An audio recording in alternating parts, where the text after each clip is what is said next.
Bonjour à tous, Marc Julier, je suis ravi de vous retrouver à nouveau pour un nouvel épisode. Aujourd'hui, nous avons le plaisir d'accueillir Cédric Corpez, qui est coach professionnel, formateur et spécialisé dans la pratique du top. Vous verrez, il va vous expliquer tout ça dans ce nouvel épisode. Voilà, je vous dis à tout de suite. Bon, salut Cédric, ça va? Bienvenue sur Coach Station. Ravi, Merci euh, Marc. ravi de partager ce moment-là avec toi. Et j'ai envie de commencer par un peu ce fameux parcours que tu as eu, qui a commencé par l'armée Mhm. et qui aujourd'hui est du coaching et aussi du top, tu vas nous en parler. Et c'est passé par l'espace aérien, par le milieu RH. Alors vas-y, je te laisse dérouler. Ouais, je vais essayer de dérouler ça. Euh, J'aime bien en fait quand je me présente, parce que c'est vrai que j'ai une carrière un peu atypique. J'utilise toujours le même truc, c'est que je dis ben, bonjour en fait Cédric, 50 ans, 4 carrières, 3 enfants, 2 divorces et un chien. Sachant que le chien est super important. C'est clair. Euh, ah bah oui, le chien est super important.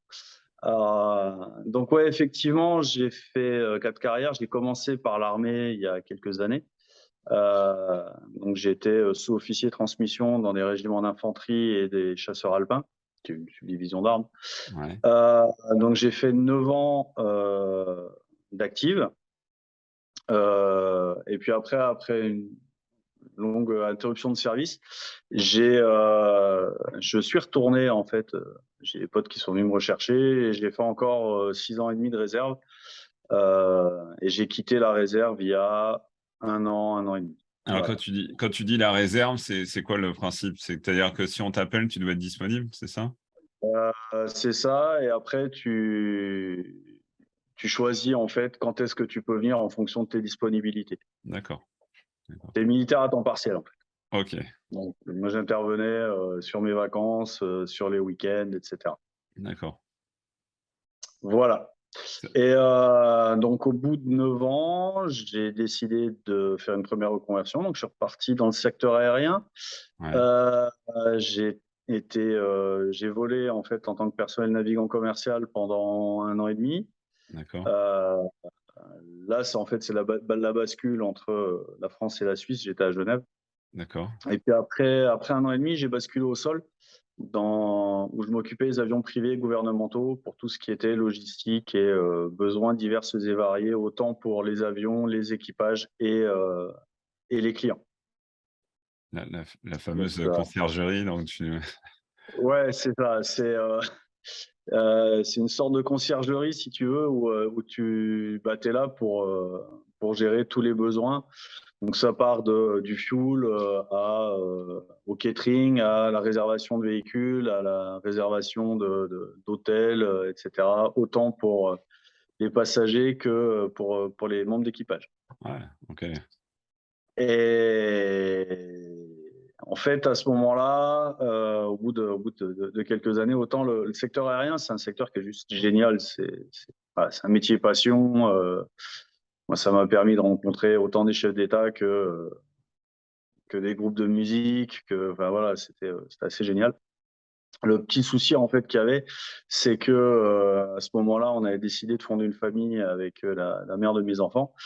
Et ce qui s'est passé, c'est que bah, tu travailles le soir, tu travailles le week-end, tu es en horaire décalé. Pour fonder une famille, C'est c'est compliqué. pas toujours évident.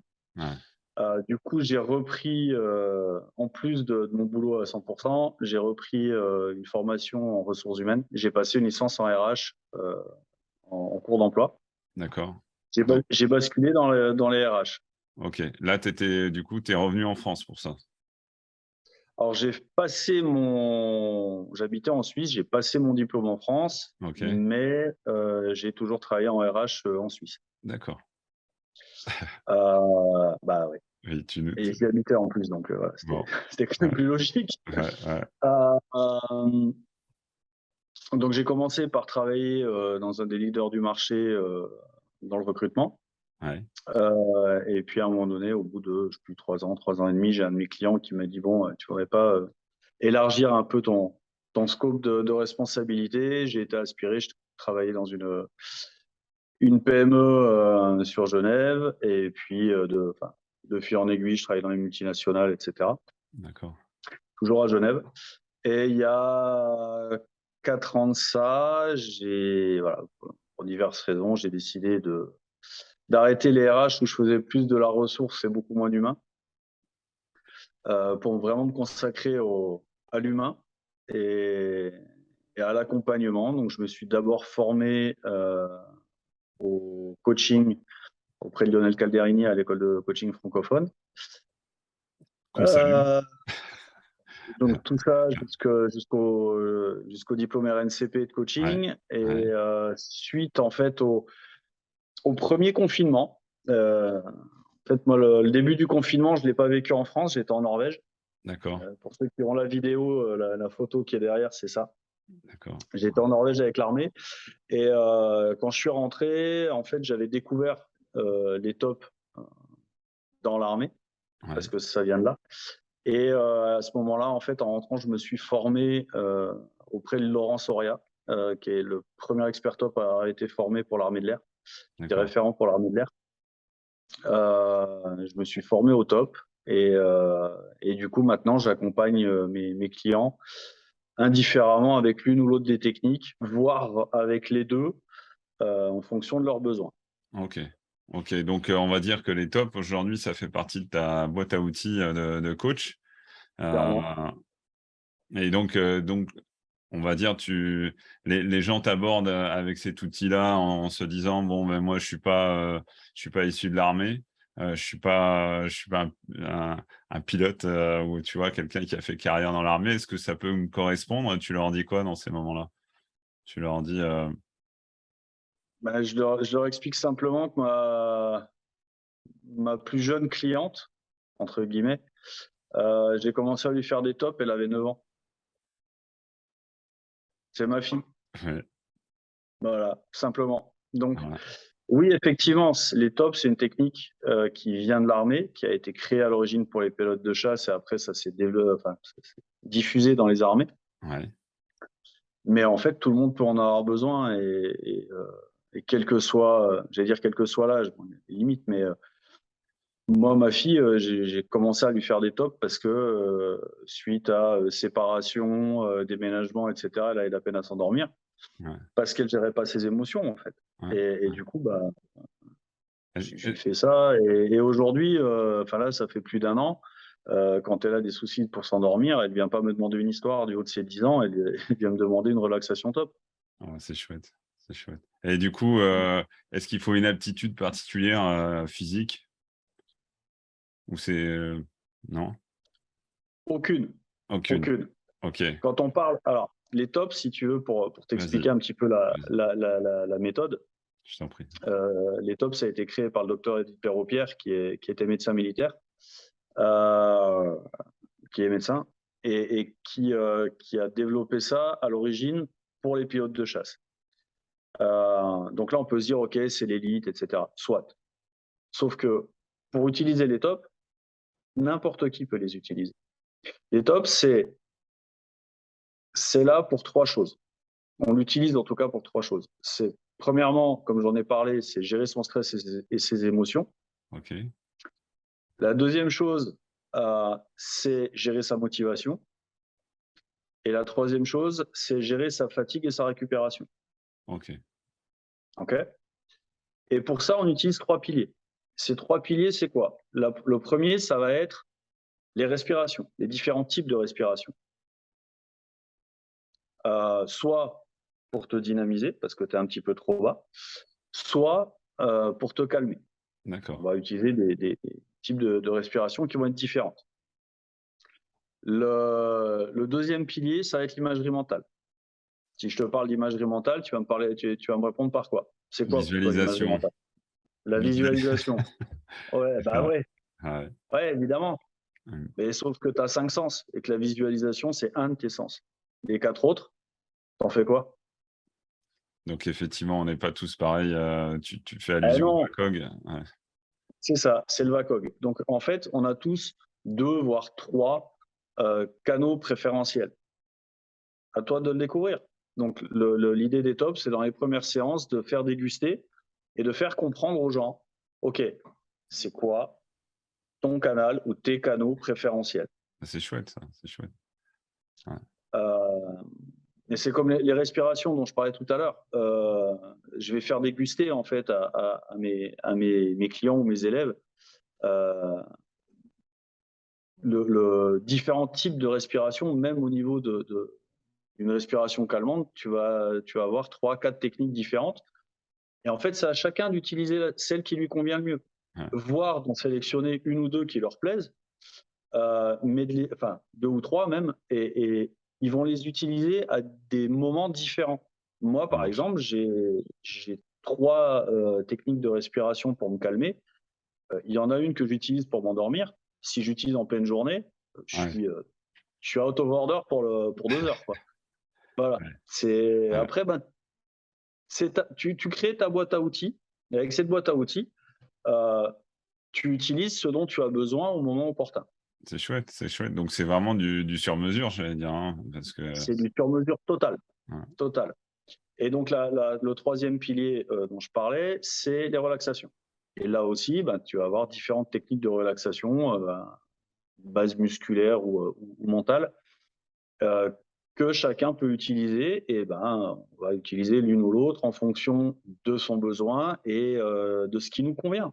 d'accord. OK, Sachant que les tops, c'est vraiment une technique qui est pédagogique. Donc l'idée, c'est d'apprendre aux gens à faire, heu et de les rendre autonomes. ça marche. Gestion Ouais, du stress, je te prends un exemple, moi j'accompagne des sportifs de haut niveau à ce niveau-là. Heu, Au moment où ils sont s'ils ont une montée de stress, limite paralysante quand ils sont, derrière la ligne de départ, juste avant une compétition importante, ils ouais, vont pas m'appeler à ce moment-là, hein. ouais, ouais. Ils savent Ouais, faire, ils ils ont se besoin de gèrent. gérer ouais, ils ont besoin de gérer ça d'une manière autonome, ouais. OK. C'est ça, C'est chouette ça, hein. OK, ouais. et du coup, en entreprise, comment ça s'applique, j'allais dire? Est-ce que Mais en fait, si tu veux, quand on parle de préparation mentale, les gens, ils pensent tout de suite, soit force d'élite, soit, sportif de haut niveau. Mais en fait, si tu regardes bien, un sportif de haut niveau ou un chef d'entreprise ou un étudiant ouais, ou un personnel soignant, il a à ouais, gérer quoi? Les 3 choses dont j'ai parlé tout à l'heure, à savoir son stress, ses émotions, sa fatigue et sa motive. ouais, Donc c'est exactement la même chose. Je travaille moi aujourd'hui avec des sportifs de haut niveau, je travaille avec des soignants, je travaille avec des chefs d'entreprise, avec des managers, voire avec des équipes, parce que, le ouais. une personne qui est sur une chaîne de montage, il a aussi, à gérer sa fatigue, il a aussi à C'est gérer son clair, c'est stress, clair, c'est tout clair. ça. C'est pareil. Et ce que je leur explique en fait, c'est qu'on gère la même chose. Et tu papa, je suis papa, on peut aussi estimer qu'on a besoin de gérer ça. Ouais, Gérer notre fatigue après une journée de travail, gérer le stress parce qu'on a un de nos enfants qui arrive et qui fait un truc qui nous convient pas, comment je vais faire? Est-ce que j'explose? Ou est-ce que je ouais. prends, 3 grandes respirations, je veux faire descendre un peu la pression et ça va mieux? C'est Et vrai que du coup, parfois on j'arrive à avoir a une ouais, ouais, ouais. On peut avoir une surréaction parfois, liée à la fatigue et à, bah, oui, une accumulation de la journée, et c'est vrai que parfois on c'est peut se ça, dire, «Bon, on va essayer de le prendre un peu de distance au lieu de monter, dans les tours». Donc c'est ça. voilà, ouais, c'est un outil, qui est très intéressant pour les parents notamment. C'est, hein, Mais où on a une si double journée finalement. c'est ça, mais tu prends le cas d'un chef d'entreprise ou d'un manager, et ben, peut-être que ça s'est il a pas bien dormi parce que, allez, je te prends l'exemple, taquet. Le gars est manager, il vient de se taper, 4 jours à 9-10 heures de boulot. Il a un enfant en bas âge, il a mal dormi, Et le premier truc qu'il a le matin, il a pas eu le temps de prendre son café et il y a un de ces gars qui arrive et qui commence à péter une durite dans son bureau. Tu crois qu'il réagit comment? Il Il risque respire? d'exploser. Bah, c'est mieux s'il respire, je te confirme. Ça évite Ouais, bien des ouais, problématiques ouais, derrière. ouais, Mais il peut aussi exploser à ce moment-là. ouais, ouais, Donc que ce soit un manager, un sportif, un parent, un élève, ouais. il y a combien d'enfants qui se retrouvent en fait, bloqués devant l'angoisse de la feuille blanche? C'est J'ai un clair, contrôle. c'est clair. OK. Et tu Ouais, fais quoi? Bah, respire. Commence par respirer. ouais. Alors c'est vrai qu'on a tendance à croire que plus c'est simple et moins c'est efficace, alors qu'on revient finalement à des choses qui sont, C'est la base. c'est ouais, c'est ça, c'est ça. Quand on sait que quand on oxygène un maximum, ses cellules, y compris le cerveau, il y a d'autres réactions qui se mettent en place et c'est important ce que tu dis, c'est d'avoir une autre image, justement de tout ça et de se dire, oui et puis les outils que tu proposes en plus, la manière dont on peut se les accaparer en fonction de son style de vie, en fonction de son métier, c'est chouette, de pouvoir proposer ça. Alors le lien que tu peux nous faire avec le coaching, c'est-à-dire, est-ce que durant un accompagnement, à un moment tu te dis: «Ah là typiquement il faudrait que je lui propose, une séance de top, comment ça se Alors, passe? j'ai envie de te dire, tout dépendra du client. J'ai des clients qui viennent me voir parce qu'ils ont besoin de préparation mentale, sportifs de haut niveau typiquement, Ouais, ou étudiants. Donc on va partir sur des séances de top. Puis peut-être qu'à un moment donné, au milieu de la il faut savoir que quand je fais une séance de top, je commence par ce qu'on appelle un briefing pédagogique, d'accord. où on va aller récupérer: «OK, c'est quoi ton objectif de séance aujourd'hui? Sur quoi tu vas aller?» et cetera, et cetera. Et Les en fait, besoins? Ouais, les besoins et un accompagnement top, la première séance, en règle générale, tu commences par une séance de coaching pour comprendre, OK, c'est quoi ton objectif? Tu as un examen, tu as une grosse compétition qui arrive, tu vois, les JO 2024 typiquement, OK, ouais, c'est loin, mais il faut peut-être s'y mettre en fait. ouais, ouais, Mais ça, en fait, le meilleur moyen pour vraiment cadrer l'objectif, avoir ton objectif SMART, et cetera, parce qu'on en a besoin en top comme en coaching, bah, c'est une séance de coaching. ouais, ouais, Et à l'inverse, il m'est arrivé de commencer à faire des accompagnements de professionnels, quel que soit leur niveau, où en fait on a commencé avec du coaching pur, et au bout de quelques séances, dire OK, si ça t'intéresse, moi je peux peut-être t'apporter ça, mais différemment, ouais, à faire autre chose. Est-ce que ça t'intéresse? Est-ce que tu es ouvert? De toute façon, je ne ferai jamais des tops avec quelqu'un qui n'est pas motivé, qui n'a pas ouais, envie. ouais, Parce aucun que déjà, intérêt. c'est inutile, ça ne Ouais, marche pas, il n'y a aucun intérêt. Sachant en plus que je demande aux gens de s'entraîner entre les séances, parce que c'est comme ça que ça fonctionne. d'accord, C'est comme ça que tu as des résultats.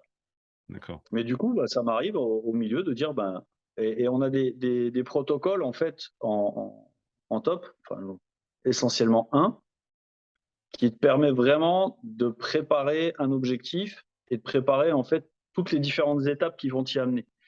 Donc ça, tu peux le faire soit en top pur avec une phase de relaxation où tu vas travailler, et cetera. Mais tu peux aussi le faire de façon conversationnelle. Ça m'est arrivé avec un directeur qui m'a dit, bah, en fait, moi, à l'horizon 3 ans, je veux être là. OK.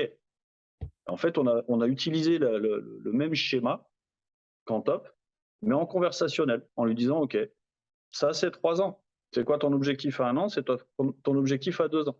OK. Et pour arriver à ton objectif à 1 an, c'est quoi les actions que tu mets en place?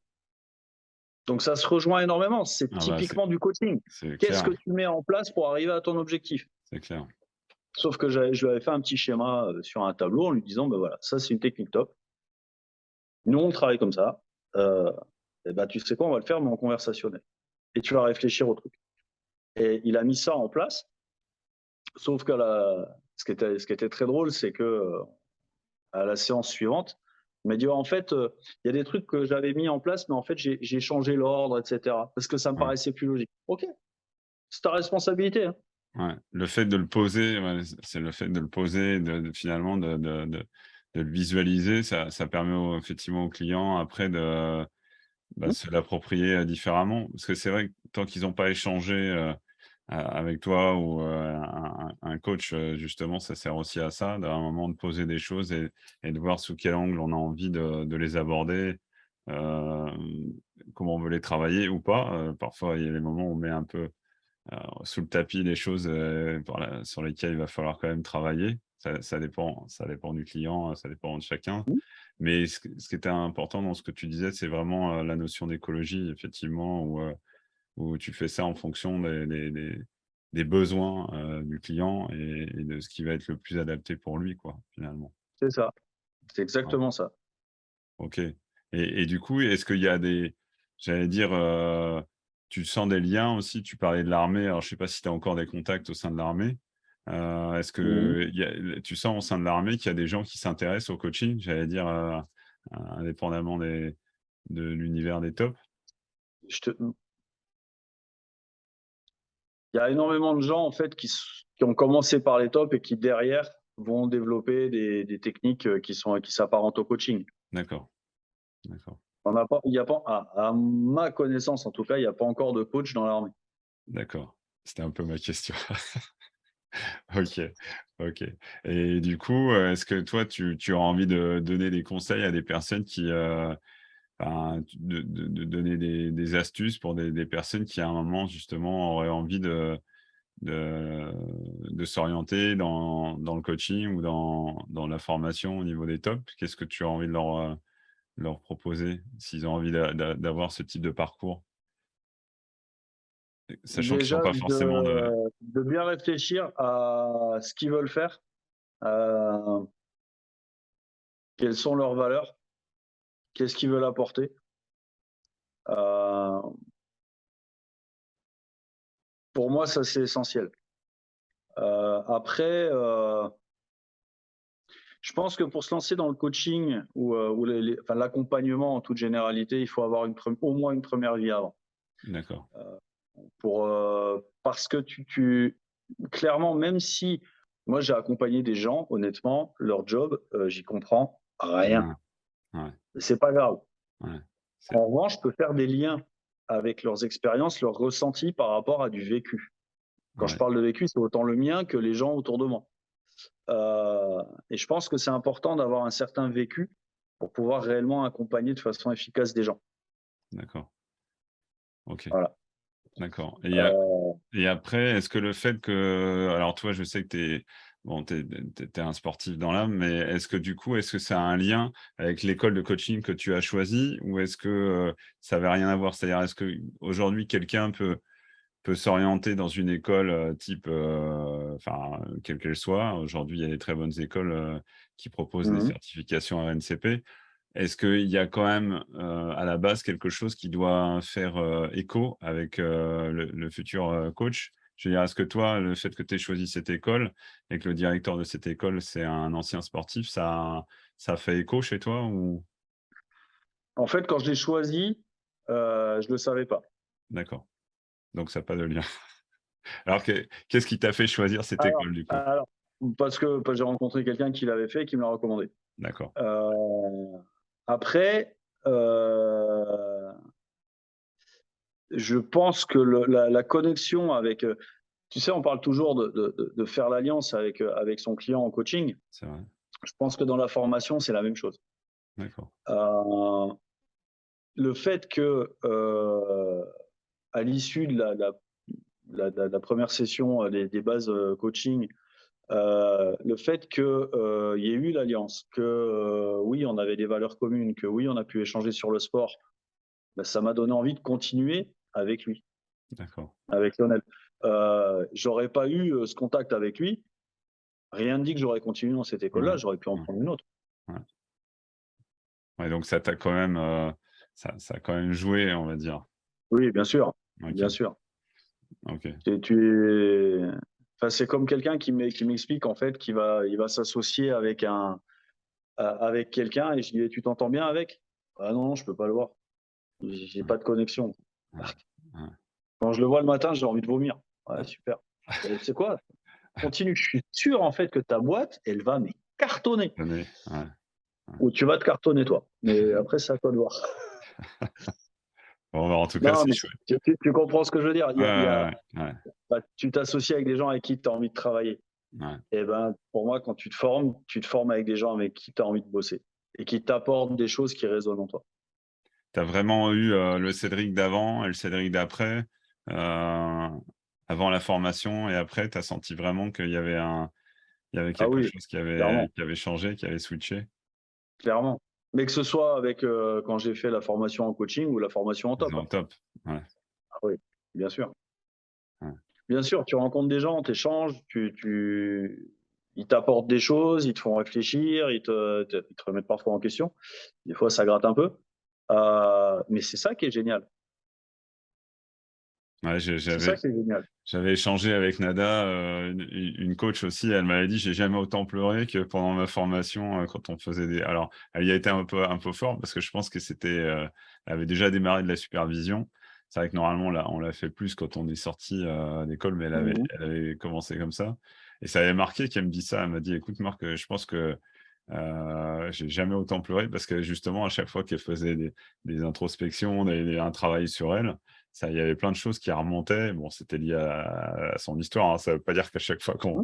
on fait une formation de coach, on Heureusement, va mais c'est heureusement. intéressant de voir quand même parfois des choses qui peuvent refaire surface ou qui se Mmh. transforment, ouais et donc du coup, toi, tu es partie, prenante pour continuer à se former, tout le temps en tant que coach? Bah, en tant que coach, déjà, je suis supervisé, donc je continue à me former rien que par la supervision. Premier Ah ouais, point. Je pars du principe que tous mes clients, en fait, quelque part, m'apportent quelque chose. Heu, que ce soit une leçon de vie, que ce soit, j'apprends aussi simplement par moi-même en me remettant en question par rapport à mes pratiques avec mes clients. En m'interrogeant sur: «OK, ce que j'ai fait là, est-ce que c'est ce que c'était vraiment, efficace? Est-ce que c'était, opportun de le faire à ce moment-là?» d'accord. Ouais, Hem et continuer à prendre des formations, enfin, ouais.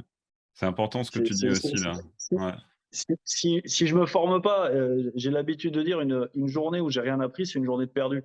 ouais, Et c'est pas forcément dans le coaching, ça peut être dans plein d'autres choses. ouais, ouais. Une nouvelle recette de cuisine si tu veux, c'est, pas un souci. Mais il faut qu'on se nourrit de ça. Enfin, en tout cas, moi, je me nourris de ça.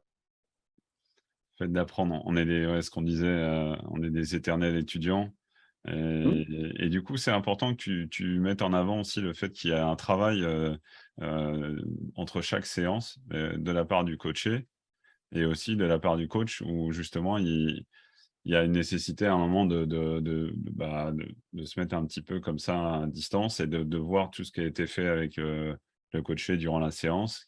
Qu'est-ce qui mmh, peut, servir pour la suite? Qu'est-ce qui a été bon, pas bon? D'avoir cette auto, analyse, j'allais dire, par rapport à son travail, son accompagnement.